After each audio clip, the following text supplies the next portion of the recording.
Сайн байцгаана уу эрхэм хүндэт үзэгчдээ.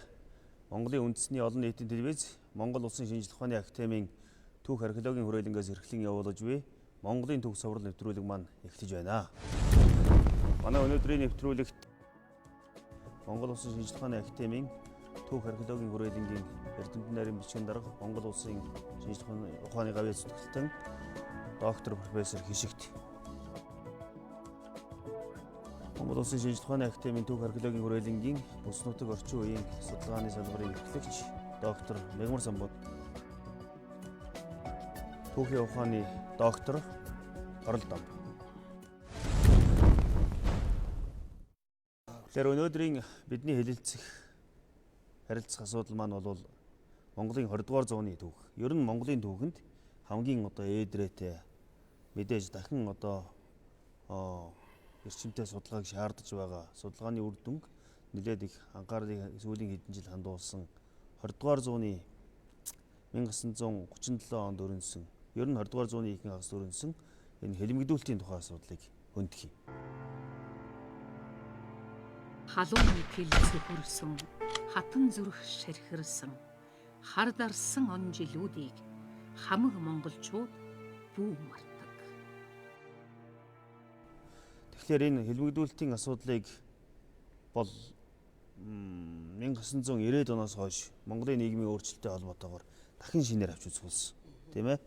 Энэ хэлмэгдүүлэлтийн түүхийн судалгааг ер нь өмнө нь социализмын үед, хуучин марксист түүхчдийн үед яаж түүхчдэгт юу гэж үздэг байсан, аль цаг үетэй холбож үздэг байсан, энэ тухай бас эхлээд Хишиг доктор ярьж гоо. Тэгэхээр 20 дугаар зууны Монголын түүхийн судалгаанд онц чухалчлагдах тийм сэдвүүдийн нэг урд өмнөх түүх хүчлэгт бол бас тойрон өнгөрч байсан, бүдэг бүрхэг үйлдсэн тийм асуудлын нэг нь бол яг харахгүй улс төрийн хэлмэгдүүлэлтийн асуудал байгаа. Энэ асуудал бол өөрөө 20 дугаар зууны Монголын түүхийн бас яг тийм хар бараан хуудсуудын нэг. За 1990-ад оноос өмнөх буюу марксист түүх хүчлэгийн үед бол бас улс төрийн хэлмэгдүүлэлтийн түүхийн судалгаа бол онцгойлон тусгайлан судлагдж байгаа ч гэсэн манай үеийн улсын түүхийн ботуудад бол энэ сэдэв бол мэдээж тусгагдж ирсэн, үнэлгээ өгөгдөж ирсэн. Яг тусгайлан судлах асуудал бол 1956-аас 1960 гараа 62 он хүртэл бол Бүгд найрамд Монгол ард улсын сайд нарын зөвлөлийн дэргэд бол тусгай комисс, гинтэн даргатай комисс байгуулагдаж энэ хэлмэгдүүлэлтэнд өртсөн хүмүүсийн нэр төрийг сэргээх тийм ээ. Тэр асуудлыг бол үтсэн. За энэ үетэй холбогдуулаад бол бас цөөхөн гэсэн бүтээлүүд бол гарч эхэлсэн. Тэр гинтэн даргатай комиссийн дотор бүрэлдэхүүнд нь бол Монгол Улсын шинжлэх ухааны академийн ерөнхийлөгч Ширэн дуугаа өөрөө ажиллаж исэн. Энэ талаар бол бас юмнуудыг бичсэн. Тэр нууцэлтгэл гэдгийг бол хэвлүүлсэн юм байж байгаа. За яг бүхэлд нь дагнсан судалгаа маань бол 1990-ад оноос хойш нийгмийн сэтгэлгээ өөрчлөгдөж, түүхийг үзэх үзэл хандлага өөрчлөгдсөн энэ үеэс тэр урд нь орхигдож бүдгэрсэн энэ асуудлуудыг судлах хүрээнд гарч ирсэн нэгдүгээрт. Хоёрдугаарт нь бол ерөөсөө хэлмэгдүүлэлтийн судалгааны явуулах үндсэн их баримтууд нь бол урд нь хаалттай байсан. Тэгээ 90-ад оноос хойш бол архивын фондууд нэгдсэн. Тэр тутмаа бол Оросын холбооны улсын архивуудын нийгмийн улс төрийн түүхийн архивын фондууд нэгдснээр бол энэ баримтуудыг манай судлаачид олж үзэх, судлах, харьцуулах ийм боломж нэгдсэн нь бол судалгааны шинэ үеийг эхлүүлсэн гэж бодно. Монголын хувьсгалыг зөвлөлтийн загварт оруулахын тулд Монголын улс төрийн лидерүүдийг хэлмэгдүүлсэн. Бодоо, Данзан, Дамжив нарыг дараалан улс төрийн тавцангаас зайлуулж, Коминтерний заавраар тайж угсаа үндэстний хөрөнгөтөн Сэхэтэн лам нарын хөрөнгийг нийгэмчилж 1928-аас 1932 онд Монголын эдийн засгийн гол баялаг мал 6 саяар хоригдлоо. Ер нь энэ 1921 оны хувьсгал ялсаа. Хувьсгалын дараа хамгийн дөрөнд жил 1 сарын дараа ерөнхий сайдыг бариад авсан. Ерөнхий сайдыг барьж авсан, багаар нь цаазалсан. Тэгэхээр энэ үйл явцыг хэлмэгдүүлэлтийн уг суурь гэж үзэж байна уу? Эсвэл 30-аад оны үед өрнөсөн энэ үйл явцыг судлаачид юу гэж байна? За энэ дээр бас л нөгөө он цагийн манай түүх хүчлэгийн цагтаа холбогдно л доо. Хэрвээ 1990-ад оных өмнөх буюу марксист төв хүчилгээн үед бол ерөөсөө Монголын төв хүчилгээн гадна Монгол улсын ерөнхий сайд бодог хэлмэгдүүлсэн, намын төв орооны дарга данзан хэлмэгдүүлсэн тэгээд энэтэйгээ холбогдуулаад энэ Монголын хувьсгалын удирдагч манлайлагчдаас зөвхөн 2 хүнээс бусд нь бол судалгааны гадаа үлдчихдэг байсан. Яг хэлмэгдүүлэлтэйгээ бид нэр аваад үзэх юм бол Монгол улсын ерөнхий сайд гадаад аймны сайд байсан бодоо түүнтэй хамт Монголын хувьсгалын үйл хэргийг үүсгэсэн байгуулсан одоо дамбын чагдарч тогтох энэ коллективийн тогтох гээд энэ 15 хүнийг 1922 оны 8 сарын 30-ны өдөр цаазалсан энэ явдлыг бол 90-ад оноос хойш одоо нийгмийн сэтгэлгээ болон манай бас зарим төвөгчдийн нэг нь бол хэлмэгдүүлэлтийн уг сурвалж чухамгүй эндээс эхэлжээ. Энийний дараагаар бас л таны хэлсэн жил гарахгүй хугацааны дараагаар бол данзан хэлмэгдүүлсэн. Тэгээд 33 37 гэл тэгэл Тэлхголын дайны үед ч гэсэн энэ бол үргэлжилж ирсэн. Дараагаар нь социализмын үед болоод одоо инх цагийн үед ч гэсэн Монголын одоо нийгмийн эсрэг үзэлтээс ихэтний төрөгдөл гэж бид нар мэдж байгаа янз бүрийн хэлбэрээр бол одоо нийгмийн гишүүдийг нийгмийн амьдралд идэвхтэй оролцож байсан тусгаар тогтнол эрхчлөлөөс хөгжил дэвшлийн төлөө үндэсний аюулгүй байдлынхаа эрх ашигын үүднээс бие даасан бодлого явуулах гэсэн тэр улсуудыг бол хэлмэгдүүлж байсан тийм үйл явц бол үргэлжилсээр л байсан. Гэхдээ энэ нь бол цар хүрээ, үр дагавар хэлбэрийн хувьд бол мэдээж өөр байх нь. 1922 оноос ерөнхийдөө уг сурвалжийг зарим хүмүүс үзэж байна тийм ээ. Тэгвэл яг үүнээс 10 жилийн дараа Монгол улсад нэг том үйл явдал өрнөсөн. Энэ бол зэвсэг туслах. Тийм ээ 1932 оны зэвсэг туслах буюу дөрөвчийн одоо бид нэр бол энэ тухайд дэлгэрэнгүй ярьсан. Гэхдээ одоо энэ бол хэлмэгдүүлэлтийн уг эхлэлтэй бас холбоотой гэж ойлгож байна. Улс орныг удирдах байсан зүүнтний алдаатай бодлогын улмаас дотоодод улс төр эдийн засгийн хямрал гүнзгийрч 1930 оны 3 дугаар сард Чанбан уулын аймгийн Төгс буйнд Улаангомын хүрээний лам нарын бослого 1932 онд Хөвсгөл, Архангай, Завхан, Өвөр хангай, Баян хонгор, Дорнод, Ховд, Увс, Говь алтай, Өмнө Говь, Булган аймагуудад зэвсэгт бослого гарсан билээ. Бослогыг нухчин дарахад зөвлөлтийн зүгээс зэр зэвсгийн талаар тусламж үзүүлсэн төдийгүй нисэх хүчний R5 маркийн 10 гаруй хөнгөн бөмбөгдөгч онгоцноос бүрдсэн нисэх онгоцны отряд иржээ. 1932 оны 2 дугаар сарын 27-ны байдлаар дотоодыг хамгаалах газрын мэдээгээр шар 197, хар 625 аж ахуйтныг шийтгэж 2,831,010 төгрөгийн хөрөнгийг хураагаад 430 хүний асуудлыг шийдвэрлүүлэхээр зохих газарт шилжүүлсэн байна.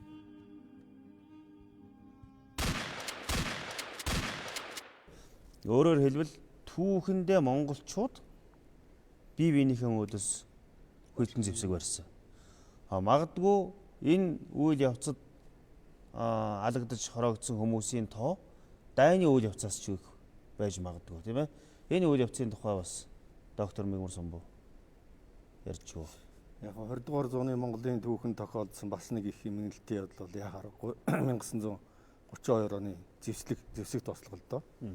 1990-ад оноос өмнөх түүх хүчлэгт бол энэ зэвсэг тослогыг одоо хувьсгалын эсэргүү зэвсэг тослого, төр засгийнхаа эсрэг болсон зэвсэг тослого гэж ингэж үнэлдүүлж бүхэлдээ энийг бол одоо буруу шааж харлуулж ийсэн. За 1990-ад оноос хойш бол энийг арай өөрөөр хүлээж авч үзэх болсон. Одоо судлаачид энийг бол одоо иргэний дайн одоо эрх чөлөөнийхөө төлөө тэмцсэн зэвсэг тослого энэ төргээл янз бүрээр нэрлэж байна. Ерөнхийдөө бол яг энэ зэвсэг тослого гарахад бас л нөлөөсөн олон хүчин зүйл байна. Нөгөө нэг 1922 оны хувьсгалын дараагаас эхлээд Монгол оронд нойрглоод өгөхөхийн төлөө коминтерн зөвлөлтийн бодлого тийм ээ. Тэрийг сөрөн зогсож ирсэн Монголын эх орончдын бодлого. Дээр Монголын дотоодын өөрийн одоо улс төрийн зөрчил тэмцэл энэ бүхэн явсаар байгаа л одоо бугалсаар нийгмийн эдээвэр болсоор байгаа л бүр тэсгээ байгаа л одоо 32 онд зэвсэг тослого гарч байгаа шүү дээ. Тэгэхээр яг өнөөгийн өндөрлөгөөс эргээд харахад бол энэ зэвсэг тослогыг харахад бол яг одоо төр засгаа эсэргүүцсэн юм хувьсгалын эсэргүү бослого гэж хэлэхэд бас хэцүү. Үндсэндээ бол одоо коммунист дарангуйлал, коммунист ноёрхол, өөрсдөө диктатур энийг эсэргүүцсэн амьдрах эрх чөлөөнийхөө төлөө, үзэл санааныхаа төлөө, үндэснийхээ шашин соёлын төлөө тэмцсэн энэ тэмцлийн үр дүн явсад одоо энэ бослого гарч байгаа шүү дээ. Тийм учраас энэ бослогод үнэлэх бослогод оролцсон улсуудыг авч үзэх асуудал бол арай өөр асуудал. Тийм учраас 32 оны бослогоор бол одоо 39 оны дайнд 45 оны дайнд амиргдсан хүмүүсээс хэд дахин илүү хүмүүс энд бослогын үед бол 60000 хүн одоо бууны сумд өртөж амь насаа алдсан. Тэрний ихэнх нь одоо цэргийн хээрийн шүүхээр цаадсан байгаа шүү дээ. Тэгэхээр энэ хүмүүсийг бас л одоо үнний төлөө шудраг ёсны төлөө тэмцэж байгаа бас хэлмэгдсэн нэг хэлбэр гэж үзэхэд бас болно л доо. Нэг талд бол тэр үзэл санааныхаа төлөө өөрсдийнх одоо үнэт зүйлийнхээ төлөө тэмцсэн хүмүүс. Түүнийг одоо дарж байгаа хүмүүс ч гэсэн нэг талаасаа бол бас энэ улс орны төлөө байна гэж ойлгосон тийм ээ, үзэл санааны төлөө. Тэр үедээ бол бас л одоо энэ улс орны ардын засаг төрөө авч үлдэхийн төлөө энэ нэг явуулж байна. Гэтэл хэдхэн жилийн дараа эргээд тэр хүмүүс маань хэлмэгдээд хэлмэгдсэн тийм ээ.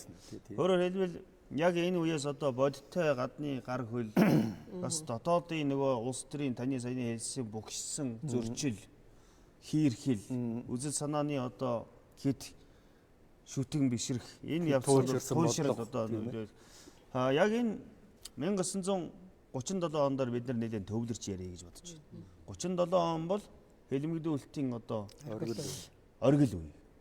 Энэ бол одоо хамгийн хурц ширүүн одоо ийм үе болсон. Тэгэхээр манай үзэгчд маань бол сонирхож байгаа.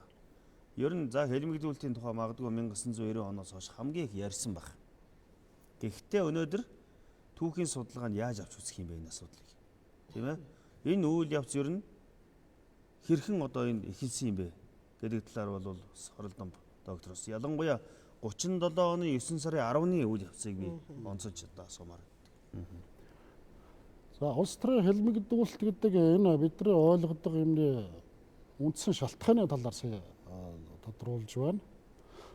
Бидний бодлоор бол дотоод болон гадаад учир шалтгаантай гэж үздэг. Тэгэхдээ бүр Монгол гарсан улс төрийн хэлмэгдүүлэлтийн гадаад одоо хүчин зүйлийн нөлөө бол их байсан. Бүр шийдвэрлэх үүрэгтэй байсан гэдгийг бол бид нар санал ихтэй ярьд юм аа. За түүхэн процесс руу ороод ярихад 1905 онд хаан Турс улс Японтой байлдаж ялагдсан. Энэ нь Аз номхон далайн тэр олон улсын хүчний харилцаа, геополитикийн бодлого, тэр геостратегийн ашиг сонирхлыг бол одоо бас нэлээд өөрчилсөн гэж хэлэх үндэстэй. Эндээс үүдээд Азад зүүн хойд Азад энэ Японы жанжлалын эсрэг Оросууд, мөн Америкчууд ус тодорхой бодлогын улс. Гэвч Японууд бол 1920-30-аад он гэхэд зүүн хойд Азид нэлээд идэвхжсэн. 1931 онд зүүн хойд Хятадыг эзлэн дагуулсан. Бүр улмаар нөгөө 1905 оны дайнд ялсан Япон улс их Оросын одоо нөлөөний одоо тэр эрх ашигын тэр бүс нутаг руу орж ирсэн. Тухайлх юм бол 1932 оны 3 сарын 1-нд Пүүигээр удирдуулсан Манжго гэдэг улсыг байгуулсан. Энэ бол их гүрний тэр Евразийн тэр их бодлогын эсрэг одоо дайсхуулсан стратегийн одоо ашиг сонирхлыг нь хүндсэн нөлөөний хүрээр нь өнгөлтсөн улмаар зөвлөлт холбоот улсад Японы аюул бол одоо бодиттой болох нэ гэдгийг бол харуулсан юм. Хоролдон докторийн хэлж байгааг ойлгоход бол хэлмэгдүүлэлтийн уг сурвалж бол дотоод гадаад хүчин зүйлтэй. Гадаад хүчин зүйлийнх нь хувьд бол зүүн хойд Азийн буюу бүс нутгийн хүрээнд их гүрнүүдийн сонирхлын давхцалтай уялдаж гарч ирсэн гэсэн санаа тийм ээ. За үнэхээр Японд тулдах нь бол тодорхой болсон гэдгийг Оросууд эртнээс мэдэж байсан. Энэ хүрээнд тодорхой бэлтгэлтэй байсан. Монголын нутагт энэ дайны ажиллагаа явагдана гэдгийг бол аль аль нь тооцсон байсан. Энэ хүрээнд 1937 оны 8 сарын 14-ний өдөр шиг санагдаж байна. Богднаар нь Монгол ард улсын ардын армийн хээрийн ангуудыг хил хамгаалах ажлаас бүрэн чөлөөлөөд. Тэгэд орнод хэлийн хамгаалалтын ажлыг дотоод явдлын яамд хариуцуулсан. Энэ дөр бол Сталин гар үсэг зурсан. Өөрөөр хэлбэл бидрээс хамаарахгүйгээр тэр улс төрийн үйл явдал тэр төрийн террор бол ингээд явагдаад өрнөжж байгаа юм. За Сталины шууд өөрийнх нь заавраар мөн Коминтерны тэргүүн Бухарны бас өөрийнх нь өгсөн зааврын дагуу Зөвлөлт холбоот улсын Батлан хамгаалахын ардын комиссарын орлогч Перновский тодорхой удирдамжтай ирсэн. Монгол сууж исэн. Тий. Монгол томилогдож ирж байгаа. Тэр нөхөртэй хамт нэлээд хэдэн чекистүүд түүний дотор 2 генерал ирсэн. Тий. Энэ бол Смирнов дандаа генерал бол л доо. Тий. Миронов гэж. Энэ 3 37 оны 8 сарын 24-ний 9 цаг 30 минутанд Улаанбаатарт гинэтхэн бус. Бидний эрхийг Монголын удирдлагууд бол мэдээгүй. Энэ бол Монголын засгийн газрын хувьд бол гинтэг үйл явдал боллоо гэж хойш нь эргээд рапортоор мэдүүлсэн. Ингээд тухайн үеийн ардын сайд нарын зөвлөлийн ерөнхий сайд Амаргуйтай уулзсан.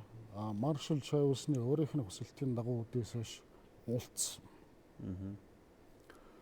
Тэд заговор буюу хуйлдаан 115 оны нэрсийн жагсаалттай. Энэ нэрсийн жагсаалтын дагуу баривчлана. Танайд бол хөвсгөлийн эсрэг, Японы тагнуулын эсрэг бүлэг ажиллаж байна. Гэндэнгийн хэрэг, гэндан нэмдийн хэрэг, эсрэгүүл ламдрын хэрэг бол бодиттой болсон байна. Үнэхээр тэр үед бол Японууд Монголын зүүн хязгаараар өнгөлзөөд эхэлсэн байсан тийм ээ. Бид нар бол энийг сайн мэдж байгаа 35. Тэр 115 хүний жагсаалтыг хэн тэднэрт өгсөн? Тэд нар бол өөрсдөө тодорхой мэдүүлгүүдэд үндэслэсэн гэж байгаа. Мөн тагнуулын шугамар болж авсан гэж өөрсдөө тайлбарладаг. Түүнээс өмнө 37 оны 5 сард энэ дорнодын Тэв лам Агван Жамин гэдэг ламаар одоо хэл сэрэг хүлээлгээд одоо ламдрын Японы талыг түшгэлсэн ийм хөвсгөлийн эсрэгүү бүлэг байгаа гэсэн мэтээр ийм ойлголттой. Түүнээс гадна Монголын ерөнхий сайд Бэлжтийн Гиндэн уг хойно Оросууд баривчлаад тэнд баривчлаад ламрын асуудлыг бол нэлээд хурцаар тавьж ирсэн. Баривчлах гэрээ хорионд тийм ээ? Тийм гэрээ. Түүнээс өмнө удаан дараагийн уулзалтан дээр Сталин шахаж явсан. Сталин бол ер нь хөвсгөлийн эсрэгүү ламнартайгаа та нар Японы өмнөөс тулах уу? Та нар ламдрынхаа асуудлыг шийдэхгүйгээр үндэсний тусгаар тогтнолын асуудлыг ярих гэж байна уу? Ламнар бол танай хөвсгөлийн дайсан гэдэг бол удаадаараа хэлж ирсэн. Бүр тодруулах юм бол 33 оны одоо 12 сарын 25-ны өдөр Монголын засгийн газрын удирдлагуудыг хүлээж авахдаа хэлж ирсэн. Түүнээс дараа нь 35 онд 2 удаа 36 оны 1 сарын 6-нд болсон уулзалтан дээр гиндэн сайдууд бол бүр нэлээд тулгсан. Тэрэн дээр бол гиндэн нэлээд өөрийн байр суурийг хамгаалсан шүү дээ тийм ээ? Байр сууриа ер нь хамгаалсан. Тэр нь Сталины тэр үеийн одоо Оросын удирдлагуудад бол мэдээж таагүй сэтгэл төрүүлсэн. Тэр уулзалтан дээр чинь гиндэн Чингисийн гөлөг гэдэг шүү. Тэр Монголд ламрын засаг байна уу? Тийм, ер нь гиндэн засаг байгаа юм ламрын засаг байгаа. Ер нь энэ ламнартай жинхэнэ ёсоор тэмцэгч засгийн газрыг бид нэр хүсэж байна. Тийм засгийн газрыг бид нэр дэмжинэ гэдэг хэлсэн. Гиндэн сайд бол манайхаа улс орны байдал ядуу өөрийн онцлогоо хэлсэн.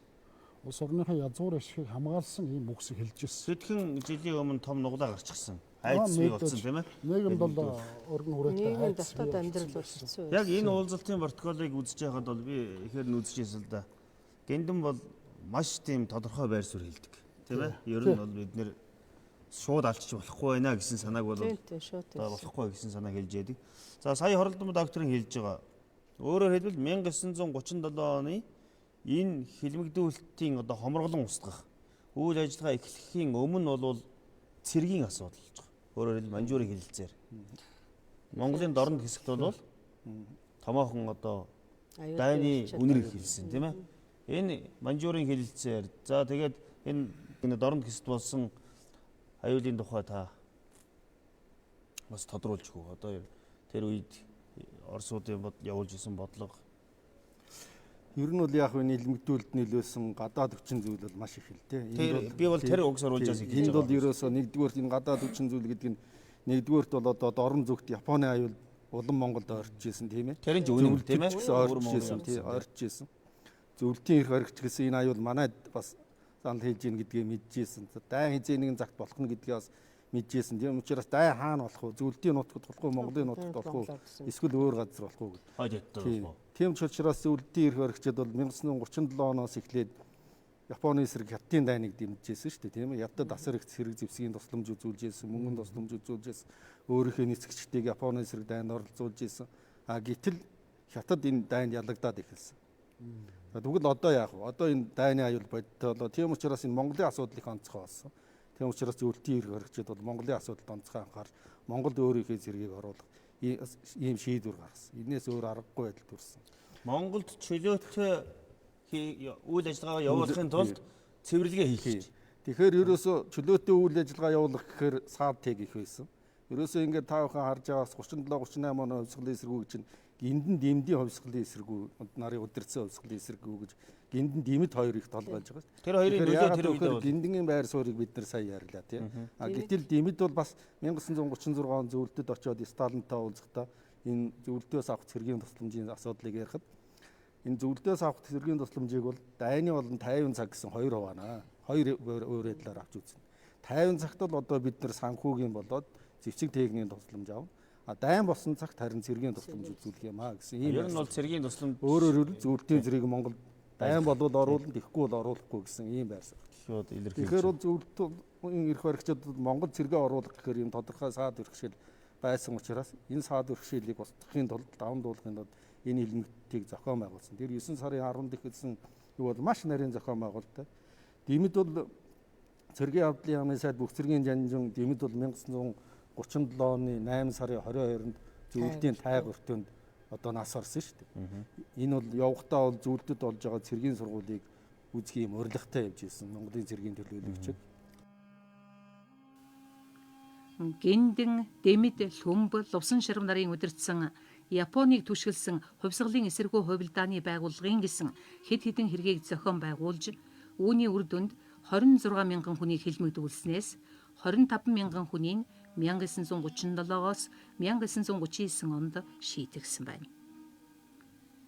Энэ их хэлмэгдүүлэлтийг гардан хийсэн онцгой бүрэн эрхт комисс 1937 оны 9-р сарын 10-нд байгуулагдсан 1939 оны 4-р сарын 22-ны хүртэл ажиллахдаа 51 удаа хуралдаж 25,824 хүний хэргийг шүүж 20,474 хүнд буудан алга ял өгч 5,103 хүнд 10 жил хорих ял 240 хүнд 10-аас доош жилээр хорих ял оногдуулжээ. 90-ад оноос өмнөх бол дэмдийг юу гэж хэлдэг байсан гэхээр хоолны хордлогоор нас ордог байсан гэж ингэж үтчихсэн. 90-ад оноос хойш бол түүхэжлэгт бол дэмд бол үндсэндээ зохион байгуулалтаа алга болсон гэдгийг нь бол бараг нотолж шít. Судлаач нар тэр тухай материал байна тийм ээ? Байна. Тэгэл ерөөсөө дэмдийг одоо тайг өртөөд нас орсноос 2 хоногийн дараа тэр Перновский Миронов тэр чинь Монголд тэр 115 хүний нэрсийг ацарж байгаа шít. Тэр Перновский Миронов нар чинь бол зөвдөд болсон хэлмэгдүүлэлтийг өдөрдөн зохион байгуулсан гол толгой генералуудын нэг. Тэгээд тэдний команданд зөндөө олон дотоод явны чекистүүд ирсэн. За мөн зэрэгцээгээр тэднийг орж ирсний дараахан ерөөсөө маргааш нь Монгол улсын бүгд найрамд Монгол улсын байгууллагын тэргүүлэлтээс зөвлөлтийн зэргийг Монголд оруулах шийдвэр гаргасан.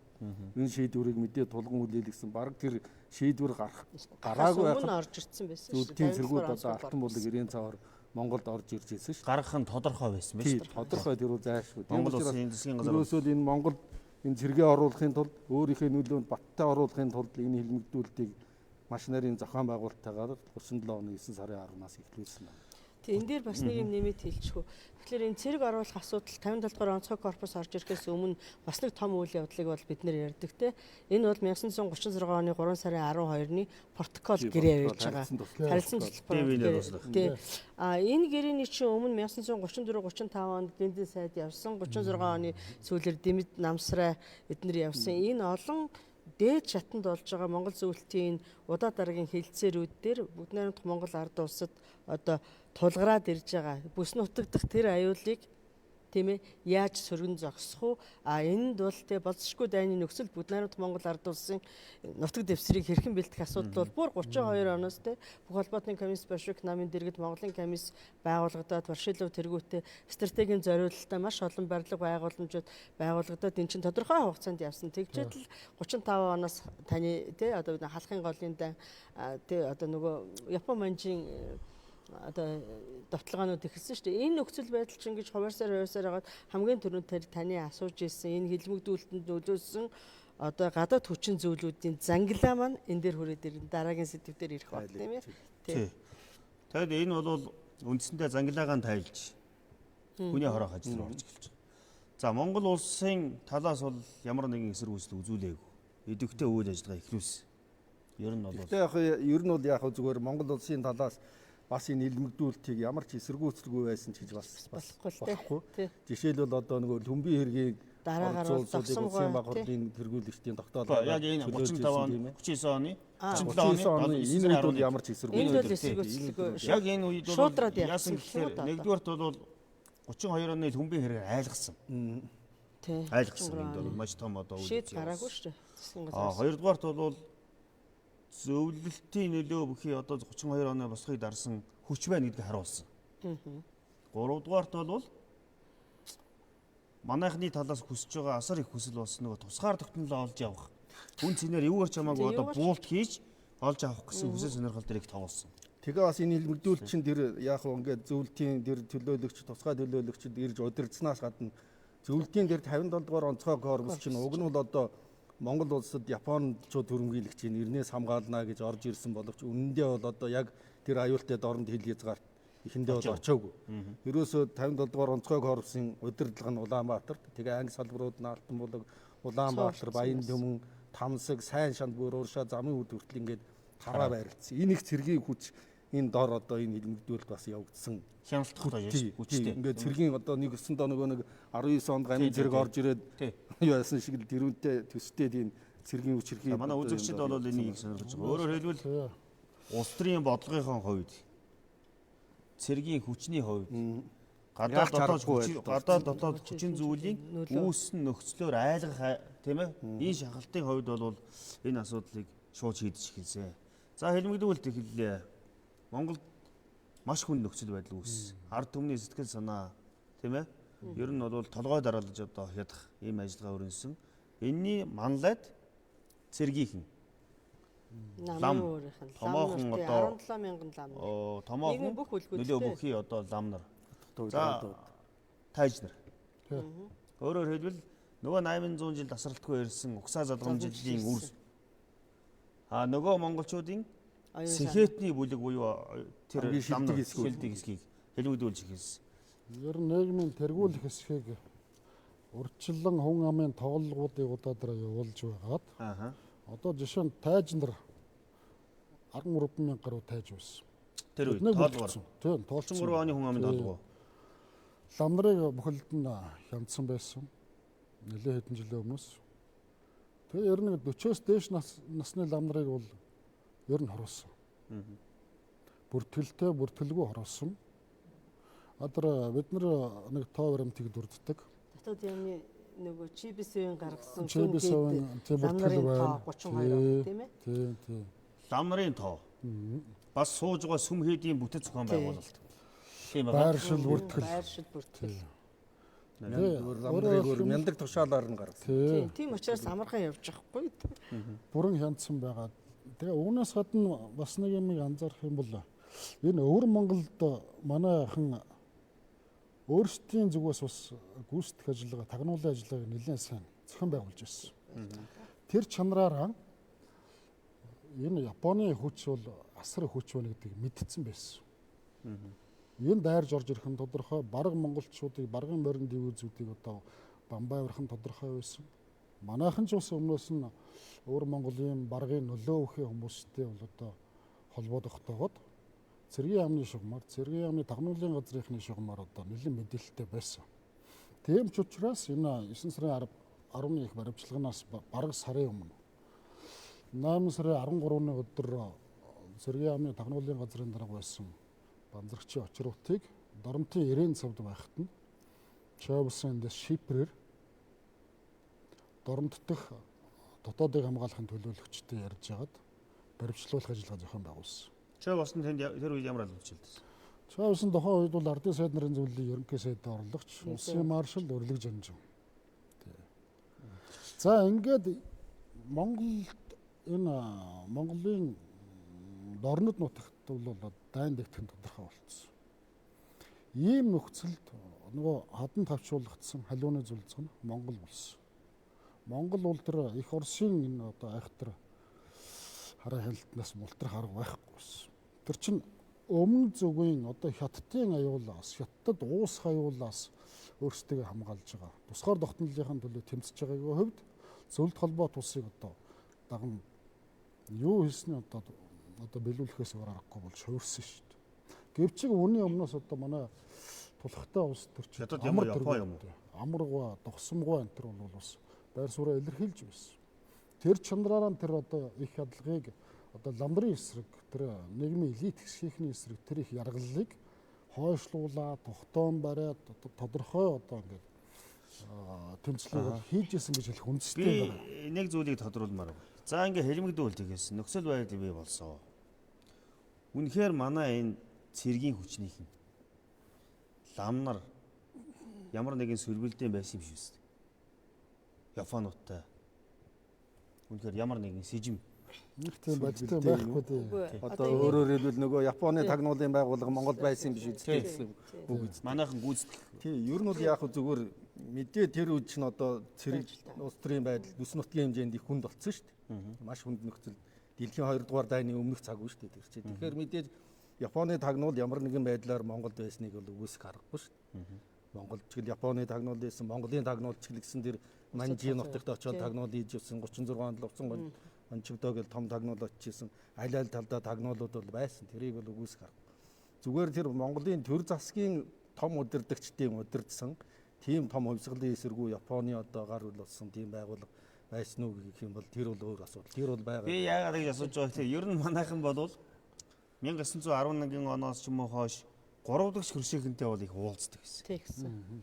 Тийм ээ? Даалам царин чимэд одоо Катомаг ирэхэд яаж уулзчихээ, Ларсен Германыг байж уулзчихээ. Яг хоо Японтой бол улс төрийн харилцаа тогтоох хүсэл эрмэлзэл бол байсан шүү дээ. Байхын үед бол байсан. Тэр 36 онд Москвад байсан Японы элчин сайдтай хүртэл манай Москвад байсан элчин сайдын яамныхан уулзж ийсэн. Японы элчин цэргийн атчаа Комацо Бора 1936 онд Монголд ирэх зөвшөөрлийг өгөөр тэр хүн хил дээр ирсэн байхад нь буцааж ийсэн.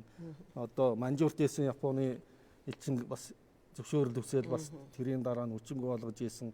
Ер нь бол Японтой холбоо тогтоох, улс төрийн харилцаа тогтоох гэсэн тийм хүсэл эрмэлзэл сонирхол улс төрийн бодлого бол мэдээж Монголын төвд бол байхын хувьд ямар нэг хэмжээгээр бас тэр 12 он тусгаар тогтнолоо тунгаснаас ихтэл ямар нэгэн хэмжээнд бол байсан л да. монголчууд тэр үед бол бас төрийн хувьд ч нэлээд бодож ийсэн баг. Энэ хоёр хөршөөсөө гадна дахиад 3 дахь хөрштэй болдгийг харилцаа тогтоё гэсэн ийм эрмэлзэл бол тий олон улстай Германд хүртэл хүмүүсийн явж сургаж лээсэн тий. Иймэрхүү эрмэлзэл. Бас нөхцөл байдал бол яг бидэнд манай Монгол улсад бол тийм таатай байгаагүй л дээ.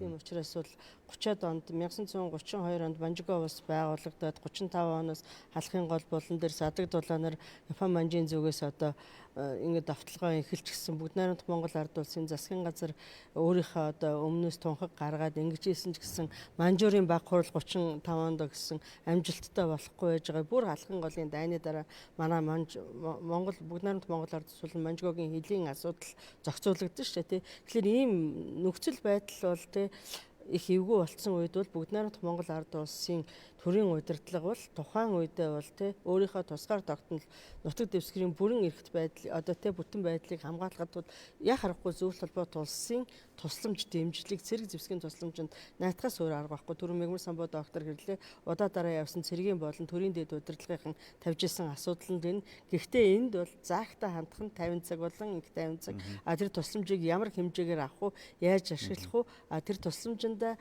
тулгуурлаад тийм ээ Монголд явуулах бодлого бас өөрчлөгдөж байгаа л да. Нөхөр Цэдэн бол өөрийнхөө илтгэл маршал Чойвсон бол манай их чөлөөт тусгаар тогтносон улсыг үргэлжид удирдах түүнийг толгойлон яваа манай хувьсгалт байгууллагын сүнс нь болох улсын их зүтгэлтийн хүмүүс гэж тэмдэглээ. эргэх ертөнцийн хоног Эрдэнэ нарны алтан гэрлээр эхлэх мэт энэ Монголын түүхэн шинэ өдөр Энхэй Чоосонгийн их хөлсөөр эхэлнэ.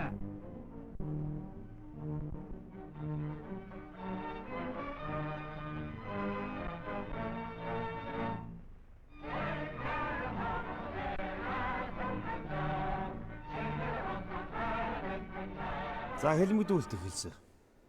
Оросууд ороод ирсэн. За энэ дээр гол манайхан мэддэг хүн бол Чой болсон. Тийм ээ. Цоошин хүн биш шүү дээ Чой болсон. Улс төрчийн хувьд 21 оноос эхлээд улс төр бол гол тоглолт хийсэн. Ер нь бол унаж босож ирсэн. Сайд албан тушаал хашиж ирсэн. За Чой болсон яаж оролцож гисэн бэ?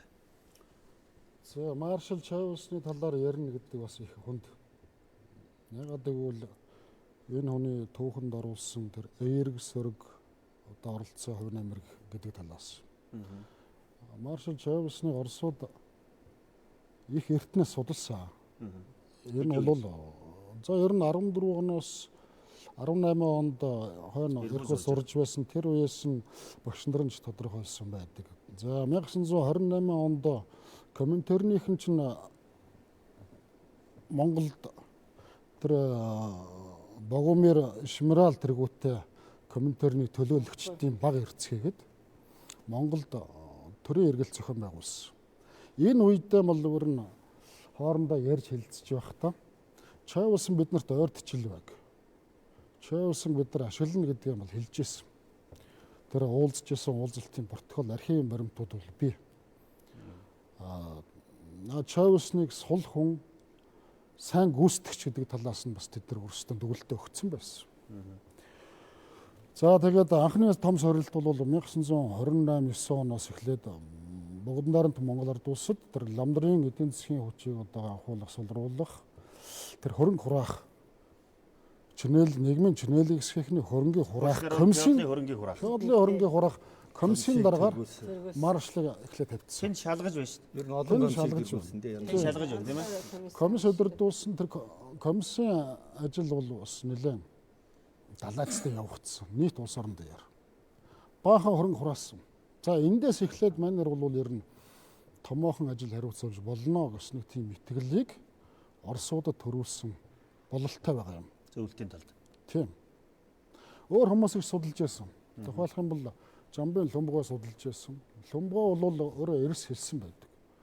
Би тэгэж гэмгүү олонныхаа цусаар гараа угаахгүй хар толгоогоор дүүрий гэж хэлсэн байдаг шүү. Энэ бол бүр архивын баримтаас тийм. Тэгэхээр Жамбын Лумб бол бас өөр нэлээд том бодлогын хүн, мундаг тийм зангарахтай улс төрч байсан гэдэг нь эндээс харагдж л байд юм. Харин маршлын хувьд бол харамсалтай нөөр шүү. Тэгээ Оросууд бол ер нь хаашин ч хөдлөхгүйгээр залж байсан. Одоо түрүү Мягмарсанбуу доктор би тэр нэвтрүүлэг ярьж байлаа. 1935-6 оноос дэрэгдэн байнгын зөвлөгтэй сургагчтай хянжээдэг. Хэлэх үгийг бэлдэж өгч байдаг. За бүр 38 онд тэр Иванов ирээд 9 жилийн турш шүү. 1947 он хүртэл яг дэрэгдэн байсан. Ивановыг одоо дэрэгдээс нь холдож байсан зураг бий гэсэн. Зураг болгон дээрээс нэг бол энд яг л хажууд нь. Маш сайн сүүдэр шүү. Тэр бол тэгээд Иванов бол монголоор маш сайн ойлгодог байсан гэж. Тэр сурж ижил тийм л дээ. Монголоор нэг ч үг хэлж байгааг гэж байна. Мөн гиндэн сайдыг тэр хянжаасан улсууд бас олон жилийн турш дэрэгдэн байжгаад Москвад баригдсан хонь монголоор тэр сонгоны булангийн шумуул мөн чих шүү гэд маш цэвэрх аялалгүй хэлсэн гэж. Тэгэхээр энэ бол Монголын улс төрийн лидерүүдийг Оросууд бол хайшинж гарахгүй залж исэн, барьж исэн. Юу хүснэ тийм тэр их гүрний одоо өөрийнх нь геополитикийн тэр бодлогыг хэрэгжүүлэхийн тулд Монголын одоо багбуураа улс орны одоо төрийн тэргүүнүүдийг, засгийн тэргүүнүүдийг бол хайр найргүй хэлмэгдүүлж исэн, залж исэн, аргагүй байж оруулж исэн гэдэг нь бол үнэхээр одоо тухайн үеийн нөхцөл байдал бол тийм өрнөж байна. Нөгөө талаасаа харах юм бол нэг үзэл санаанд хэтэрхий шүтсэн. Тийм ээ? Өөрийнхөө одоо бас хувийн эрх ашгийг их дээдлсэн, янз бүрийн зүйлээс болж буруу алхам хийчихсэн улс төрийн үйл явцууд олон харагддаг. Тийм ээ, ялангуяа 1920-ад оны одоо баруун зүүнтний асуудал байна. Энэ юм чинь эргээд нэг улсыг эсвэл хэд шүтэх, нэг улсын одоо эвсэлд орох гэдэг чинь эргээд юунд одоо нөлөө үзүүлж байна вэ гэдгийг бас харуулж байгаа юм. Амжилттай юм байна. Одоо Сталиныг үнэхээр дахин шүтцсэн байсан хувьдаа. Тэр нь юугаар илэрч яах нүгэл их олон архив баримтаар мэдэгдэж байдаг. 1944 онд Османтай уулзахдаа Сталин бол миний хувьд нар минь гэж хэлсэн. Та нар бол бурхан гэж дээдэлдэг. Миний нар бол Сталин юм аа. 52 онд маршал хойноогд болохын өмнөх нь Сталины зургийг авчруулад 2 гар дээрээ өмнө ингэж барьж хагаад нэлээд доктортой тогтож харж байж байгаад. Тэгээ сүүлийн амсгаагаан даттал Сталины зургийг харж исэн гэж. Одоо манай Ахмад Эрдэмтдээс Батжурган антер бол номонд судалгаанд оруулсан шүү. Үнэхээр тухайн хүний ус өөрийнх нь тийм хувийн итгэл өмшил байна. Үнэхээр одоо их Оросыг бараадж иж монголчууд хятадчлагд аюулаас аврагдана. Улсын тусгаар тогтнол одоо ботлоо хамгаалж чадна. Үндэсний язгуур эрхшээ хамгаалж чадна гэсэн тийм итгэл үнэмшил ер нь төрийн улс төрчдөд бол түгээмэл байсан. Зөвхөн 1937 оны 8 дугаар сараас 1938 оны 1 дугаар сарын хооронд 10,728 хүнийг баривчилсан ба. Үүний 7,814 лам, 322 нь хуучин феодал, 300 нь албан хаагч, 180 нь ардын цэргийн дарга, 1555 нь буряд, 408 нь хятадууд байжээ. Эднээс 7171 хүний хэргийг мөрдөн байцаасан байх бөгөөд 6311 хүнийг цаазалсан байна.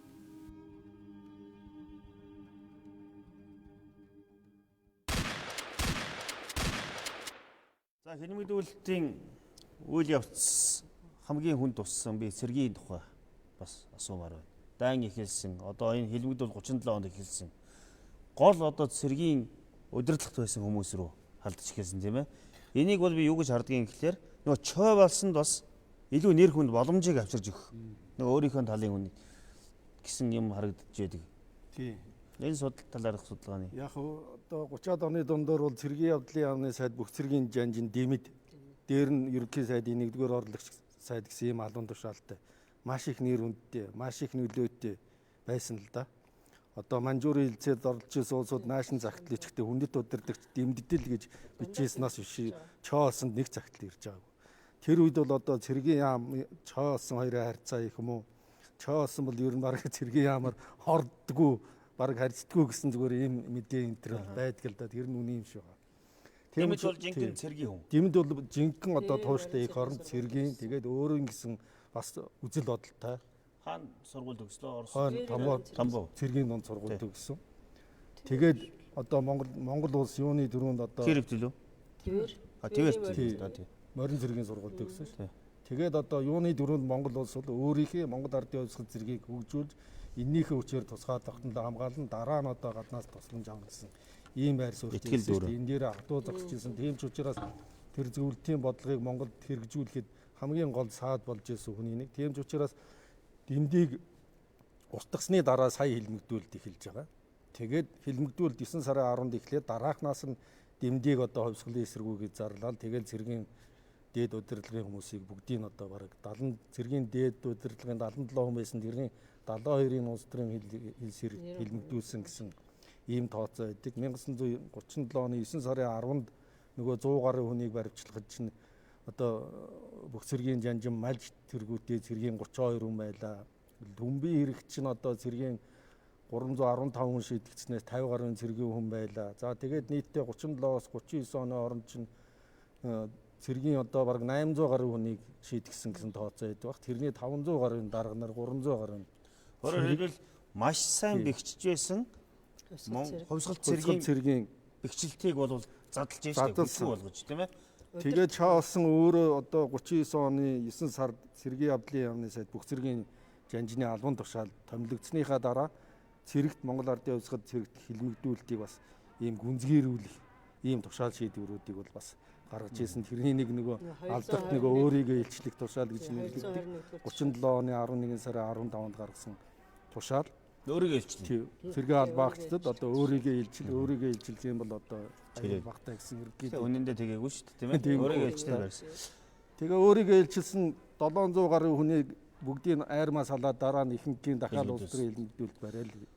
Аимшигтай. Тэр дэмжийг хорлогдсон үед бол амьд үлдсэн ихнэр нь навчаа. Навчаад.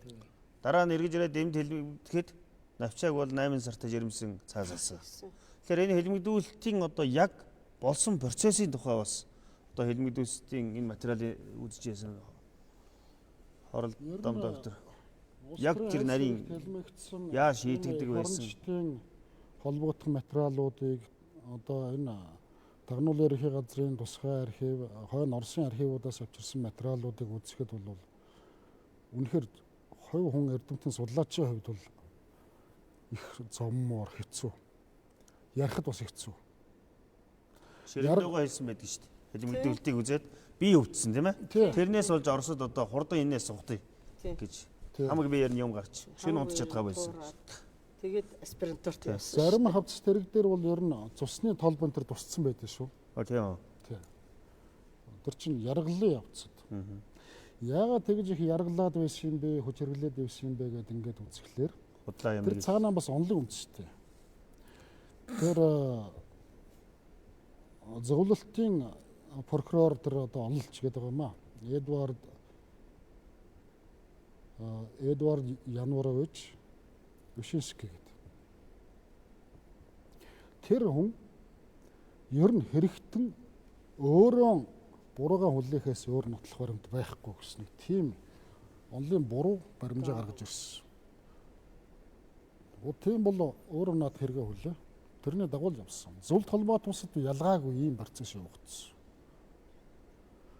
Тэгээ тэр зөвлөлтийн тэр яргаллын арга хэлбэрүүд бол одоо нэвтэрсэн л дээ. Өөчн тэр манжийн үеийн эрүүшүүлт гэдгээс бүр одоо бас их харагсан. Жишээлх юм бол одоо тэгээд хүний толгой дээр төлөх үсгэцгийн одоо шатахаас эхлэв.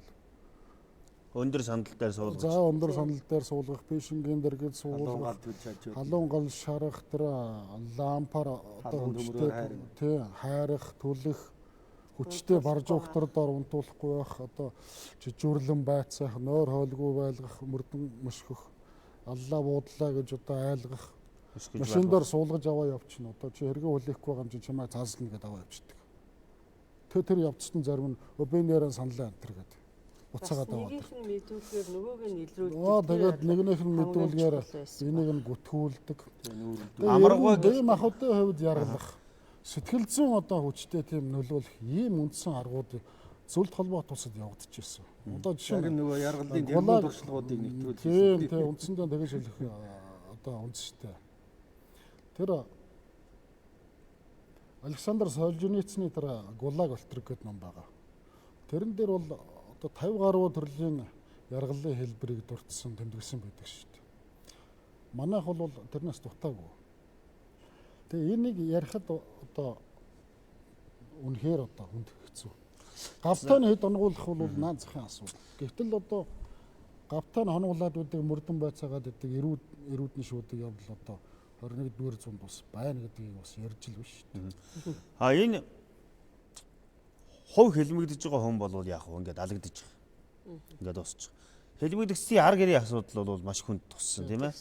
Одоо өөрөөр хэлбэл хүүхдүүдийн сургуулиас гаргах, нийгмээс гадуурх, нийгмийн бүр гадна гаргаа хийсэн. Бүрэн гадуурхсан. Одоо тэрний харгаагаар одоо сурч боловсрох эрх байхгүй. Сонгуулийн эрэхгүй болно гэдэг чинь тухайн үедээ том шийтгэл. Тийм. Тэгээд тэр хүүхдүүдийг сургуулиас хөөгөөд зүгээр гарахгүй. Тэр эгэнсэн жагсан сургагчдын дундуур явуулаад эсэргүүний ар хүүхд гэж нулимуулаад бүр жигшүүлээд тэгээд тэр чин гэр бараагийн бүхэлд нь дээрэмдээд ачаа явчихж байгаа. Нөгөө голомтын үнс нь тулгын хүртэл явж байна. Хүүхдийн тоглоомын хүртэл одоо хураагаа явуулсан тэр тиймнүүд байгаа л да. Тэгээ эн чинь өөрөө одоо нийгэм тэр чигээр монголчуудын үзээгүй аим шиг явагдсан. Тийм учраас энийг дагаад энэ улс төрийн хэлмэгдүүлэлт гэж нэрлэдэг. Одоо сүүлийн үед ер нь бол одоо грит террор гэж байна, бушой террор гэж байна. Манайхан л хэлмэгдүүлэлтгээ жоохон эрүүлсэн, зөөлрүүлсэн шинжтэй нэр томьёо хэрэглээд байгаагаас. Энэ бол төрийн террор л доо. За ер нь нийт одоо нийгмийн эсрэг жиглсэн одоо демоцид, геноцид гэж хүйсдэн дээр. тийм тэгэж хэлж томьёолж явах ёстой юм аа. Тэгээ үүнээс үүдэл одоо нөгөө хэлмэгдүүлэлтийн чинь төрийн аргаллыг чинь дахиж давтахгүй байх. Ямар нэгэн улс төрийн хэлмэгдүүлэлтийн одоо аливаа илэрлийг дасан зогсоох, түүнээс сэргийлэх асуудал араас нь ингээд залгаал гараад ирж байгаа. Тэгэхээр түрүүн бид нар ярьж байна улс төрийн хэлмэгдүүлэлтийн тэр үндсэн шалтгаан нь юу юм? Хор холбогдол нь хамар хүрээний уус юм. Өр дагавар. Ингээл араас нь залгаал ингээд 1932 оны зэвсэгт бослохын дараа хэлмэгдүүлэлт бага зэрэг намжсан боловч зөвлөлт толгойд улс Коминтерн өөрсдөөсөө урвсан ялт хэргийг Монголтой нэгдэх гэсэн хүсэлтэд бурятуудад тулгаж үе олноор нь устгалаа. Дээрээс нь би нэг зүйлийг Мягмар Самбуу доктороос асуумаар байгаа. 1911 онд бол монголчууд нэгдэхин төлөө нэгдсэн Монгол улсын төлөө 21 онд бол харин нарцсангүй энэ ус жаахан багассан. Гэхдээ 1900 энэ 37 онд эхэлсэн ялангуяа 32 оны одоо энэ иргэний дайн энэ үеэс бол энэ Монголд сууж байсан, үлдэж хосорсон байсан юм уу? Монгол туурхтнуудад бас хүйтэн хандж эхэлсэн. Тийм ээ? Энэ бол бас тэднийг нөгөө гадна байгаа хүмүүсийг нь Монгол улсаас айлгах, улам одоо холдуулах, олон хэрэгэлсэн байхаа гэж. Энэ тухай бас ямар жишээнүүд вэ?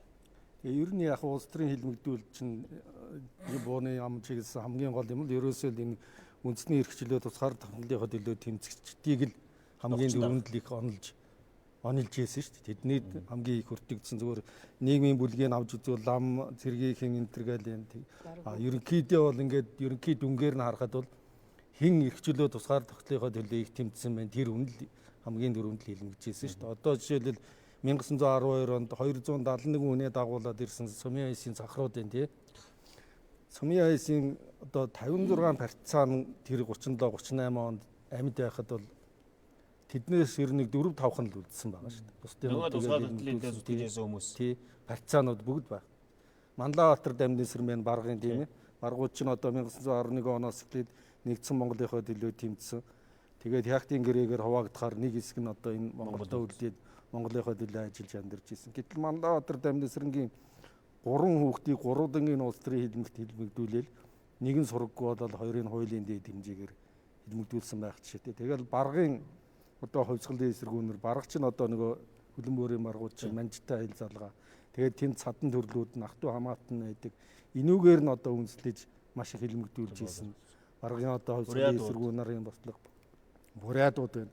Бурятууд чинь 1917 оны хувьсгалын дараа Монголд орж ирсэн бурятууд бол маш их хэлмэгдсэн шүү дээ. Тэгэхээр л ерөөс энэ хил дагуу байсан одоо үндэсний цөөнхүүд, үндэснийхээ эрх чөлөө тусгаар тахлын төлөө тэмцэжсэн улсууд бол маш хүнд замлыг туулсан л байгаа юм л да.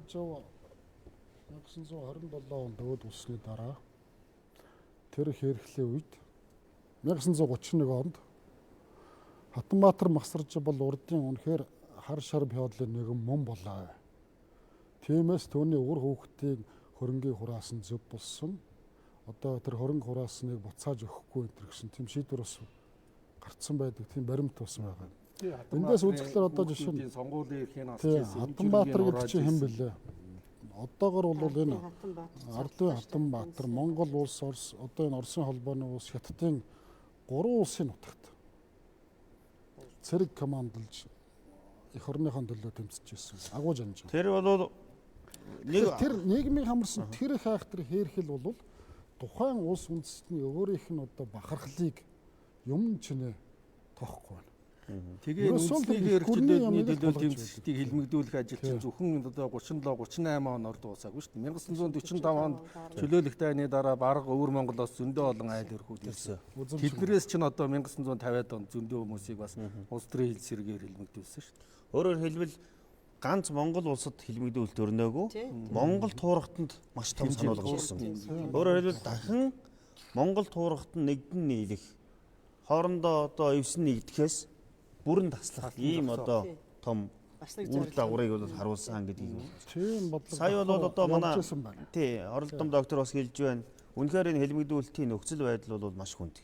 Ялангуяа одоо хинч байсан тэр хэлмэгдүүлэлтийг бол яаж ямар нөхцөлтэй авч явах вэ гэдгээс л хамаарах. Тэр цаг үед бол Чавсан энэ дээр оногдсон. Чавсангийн цаашдын одоо түүхэнд хэрхэн үнэлэх, ямар үйл явцад яаж орсон тухай бол бид нэр чөлөөлөхтэй тусгаар тогтнолын одоо энэ санал хураалт энэ олон асуудал дээр одоо бид нар тусдаа ярилцах учраас Чавсанг бол хэлмэгдүүлэлтээр хаалт дээлттэй орхиё гэж бодож байна. А ер нь 20 дугаар зууны энэ хэлмэгдүүлэлтийг одоо дүгнэж хэлэхэд ишг тухай одоо энэ дээр бас нэг байр суурь, түүхчдийн байр суурийг энэ улс төрийн хэлмэгдүүлэлтийг тойрон өнөөдөр бид нэр ярилцлаа. Тэгэхээр энэ үйл хэрэг маань бол тийм ээ ер нь монголчуудын бүс нутаг те дэлхийд заашлаад ярих юм бол эзлэх байр суурьтай холбогдож гарч ирж байгаа бүс нутгийн орнуудын Монголын талаарх явуулах бодлого, ашиг сонирхлын зөрчил зөрөлдөөн донд бас энэ манай Монгол бас өөрөөр хэлэх юм бол Монголын асуудал бол бүс нутагт чухал байсан гэдэг үүднээс тойрч нэг харагдах байх. Хоёрдугаарт нь яг Монголын манай Монгол үндэстний хувьд 20 дугаар зууны монголчуудын хувьд Монголын нийгмийн түүхийн үйл явцтай л энэ хар үйл тэ одоо муухай үйл явдал болсон. Энэ бас нэлээд олон үеийн туршид тийм ээ юу уршгаа өгөөд яваад байсан. Энэ хэлмэгдүүлэлт гэдэгт нь бол яг бид нөгөө онцгой бүрэн эрхт комиссийн тогтоолоор баригдсан 35 мянга орчим хүнээс 17 мянган лам нар энтер гээд ингээд том бүлгүүдийг ярьж байна. Үндсэндээ бол тийм 30 мянга. Үндсэндээ бол Монголын нийгмийн бүх бүлгүүд энд хамрагдсан. Тэр тусмаа та түрүүн хэллээ те эмэгтэйчүүд хүртэл энд байж исэн. Хүүхэд залуучууд маш олон тохоор орсон. Тэгэхээр энэ цөөхөн тоотой монголчууд тухайн үед чинь бид нар бол нэг 800 мянга гаруй байсан шүү дээ тийм ээ. Цай 500 мянган хавтгай дөрвөлжин километр нутагт дээр 800 мянган хүн тусгаар тогтнол өөрийнхөө оршихуйг авч үлдэхийн төлөө боломжийн одоо хэрээр сөрсөн боловч түүхэн цаг үеийн хэрчмээс бол бид нар цогтож чадаагүй. Энэ дээр бол тэр цар хүрээ явагдсан арга механизмын хувьд бол тэ зөвлөлт улсыг дагсан энэ бүх зүйлүүдийг сөрөг зүйлүүдийг бол бид нар мэднэ. А гэхдээ яг энэ одоо улс төрийн хэлэмгдүүлэлт гэсэн энэ үйл явцын нь одоо түүхэн үйл явц гэдэг ч юм уу одоо зайлшгүй биш гэсэн болоод өнгөрсөн энэ үйл явдлын одоо гол буруутанг бол тийм ээ та түрүүн бол Чавсан дээр л одоо хүмүүс ярьдаг шүү дээ. Энэ дээр бол одоо ёстой тухайн цаг үед төр засгийн удирдлага ялангуяа хүчний байгууллагын удирдлагт байсан энэ хүн бол одоо яах чаргагүй л байсан байх гэж би бодож байна л да. Тэгэхээр 20 дугаар зууны манай үзэгчид маань 20 дугаар зууны Монголын түүхэнд ер нь Монголын түүхэнд бүхэл үеийн түүхэнд гарсан хамгийн том одоо хар толб монголчууд хэдэн үеэрээ үл мартаж болох. Аимшигтай энэ хэлмэгдүүлэлт бол 20 дугаар зууны ихэнх хагаст хамгийн идэвхтэй өрнөсөө. Монгол туурхтан монголчууд Монгол улсын монголчууд өдөөгүй Монгол туурхтныг хамарсан тийм ээ үр дагавартай Монголын ард түмний үнэт зүйл Монголын ард түмний олон үеийн турш бүтээсэн өв соёл бүх зүйлийг бол устгаж үгүй болгосон. 7-800 мянга цөм хийдийн асуудал өнөөдөр юу вэ? Монголчууд хэдэн үеийнхэн турш тасралтгүй угсаа залгамжилж ирсэн Чин улсын 200 жилийн үед ч тасраагүй байсан Монголын угсаа залгамжлал дууссан. Монголчуудын олон үе бүтээсэн шашин соёлын өв хэрчигд таслагдсан. Тийм ээ? Энэ одоо аимшигтай үйл явц бол нэг үзэл суртал нэг улсын хүчтэй нөлөөлөл бусад одоо олон үйл явцын хүчин зүйлийн нөлөөнд бол өртөж ийм аимшигтай зүйл бий болсныг монголчууд үеийн үед үл мартаж санаж байх ёстой давтаж үйл болох юм аа. Ингээд өнөөдрийн манай нэвтрүүлэг Монголын үндэсний олон нийтийн телевиз Монгол Улсын шинжилгээ ухааны академийн хамтарсан Монголын төв цуврал нэвтрүүлэг маань бол үүгээр өндөрлөж байна. Та бүхэнд баярлалаа.